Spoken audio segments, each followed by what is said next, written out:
Next. The minimum frequency of photon required to break a particle of mass 15.348 AMU into 4 alpha particles is mass തന്നു energy ചോദിച്ചു. പൊട്ടിക്കുന്ന nuclear fission എന്നൊക്കെ അല്ലേ പറയാ? Right. അപ്പം ഏതാ കേസ്? ഒരു ആൽഫ പാർട്ടിക്കിൾ. അപ്പം ആൽഫ പാർട്ടിക്കിളാണ് ബ്രേക്ക് എ പാർട്ടിക്കിൾ ഓഫ് മാസേ പറഞ്ഞത്. ഏതോ ഒരു പാർട്ടിക്കിൾ എക്സ് എന്ന് വിളിക്കാം.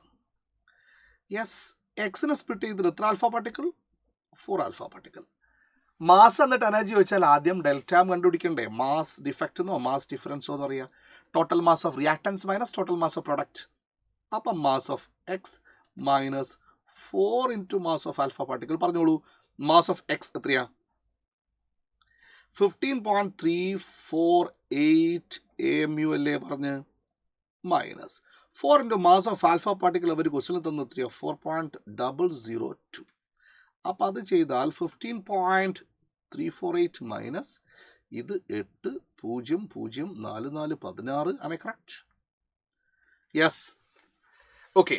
അപ്പം അത് എനർജി റിലീസ്ഡ് അല്ല, നമ്മൾ കൊടുക്കണം. അതുകൊണ്ടാണ് മൈനസ് സൈൻ കിട്ടുന്നത്. അപ്പം delta M is equal to modulus മതി. അപ്പം ഇത് കുറച്ചാൽ 0, 4, 6, 10, ബാക്കി 1, 3, 4, 6, 10. റൈറ്റ്. അപ്പോൾ 0.66 AMU ഇതല്ലേ കിട്ടുക? റൈറ്റ്. 16.008 15.348 കുറയ്ക്കുക. റൈറ്റ്. അപ്പോൾ 0.660 AMU എന്ന് കിട്ടും.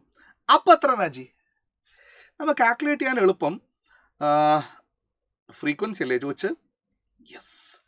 അപ്പം എനർജി ഈസ് ഈക്വൽ ടു ഒന്നുകിൽ mc² ചെയ്യാം. എനിക്ക് കുറച്ചുകൂടി എളുപ്പം തോന്നുന്നത് ഏതാ? 1 AMU is equal to 931 MU. MU അല്ല, AMU. അപ്പോൾ അത് 0.66 ഇൻറ്റു 931 ഏത് യൂണിറ്റ്? അത് MEV എനർജി വരും. റൈറ്റ്. ഇത് വേണമെങ്കിൽ നമുക്ക് സൗകര്യത്തിന് ഇങ്ങനെ എഴുതാം. 66 ഇൻറ്റു 9.31 MEV. റൈറ്റ്. അതിനെ ജൂളിലൊക്കെ ആക്കാം. കാൽക്കുലേഷൻ എന്തായാലും കച്ചറ തന്നെയാണ്. ഇൻറ്റു ജൂളാക്കാൻ 1.6 ഇൻറ്റു 10⁻⁹ ഒരു 6 അത് പോയാൽ 10⁻30. ഇത്രയും ജൂള് വരും. യെസ്. അതിനേക്കാൾ നമുക്ക് എളുപ്പം നമ്മളോട് ഫ്രീക്വൻസി അയച്ച് അല്ലേ? റൈറ്റ്. അപ്പം അങ്ങനെ എടുക്കട്ടെ. അപ്പം this is equal to hν. hν is equal to ഈ കിട്ടിയ സാധനം. അപ്പോൾ 66 ഇൻറ്റു 9.31 ഇൻറ്റു 1.6 ഇൻറ്റു 10⁻⁻13. അപ്പം ന്യൂ കിട്ടണമെന്നുണ്ടെങ്കിൽ 66, 9.31, 1.6, 10⁻⁻13 ഡിവൈഡ് ബൈ h. എത്രയാ? ഒരു 6.6 ഇൻറ്റു 10⁻�34 എന്ന് പറഞ്ഞിട്ടുണ്ട്. അപ്പോൾ ഈ 6.6ഉം 66 കട്ട് ചെയ്ത് അവിടെ ഒരു 10 വരും. അപ്പം അത് 9.31 ഇൻറ്റു 1.6 ഇൻറ്റു 10⁻�34ഉം 10⁻12ഉം ബൈ 10⁻22. ശരിയല്ലേ? യെസ്.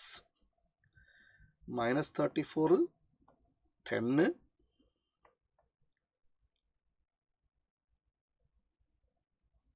യെസ്. അപ്പോൾ അത് ചെയ്താൽ എത്ര കിട്ടുക? എത്ര കിട്ടി? ഇത് ചെയ്താൽ ഏകദേശം മതിയെങ്കിൽ 9.31 ഇൻറ്റു 1.6. അതിന് ചോയ്സ് നോക്കിയാൽ കാണാൻ പറ്റും. 9, 9 പിന്നെ 14.94 അല്ല. അപ്പോൾ ഏകദേശം ഒരു 15 കിട്ടും ചെയ്താൽ. ഇൻറ്റു 10⁻22 ഹെർട്സ് അല്ലേ അപ്പോൾ കിട്ടുക? S I unit. ഇവിടെ ചോയ്സ് എന്നത് കിലോ ഹെർട്സിലല്ലേ തന്നത്? അപ്പോൾ ഇത് വരും. This is 15 into 10⁻9 kilo hertz അല്ലേ വരിക? യെസ്. അതിൻ്റെ അടുത്തുള്ള ഒരൊറ്റ ചോയ്സ് ഉള്ളത്. That is 4. ഓക്കെ.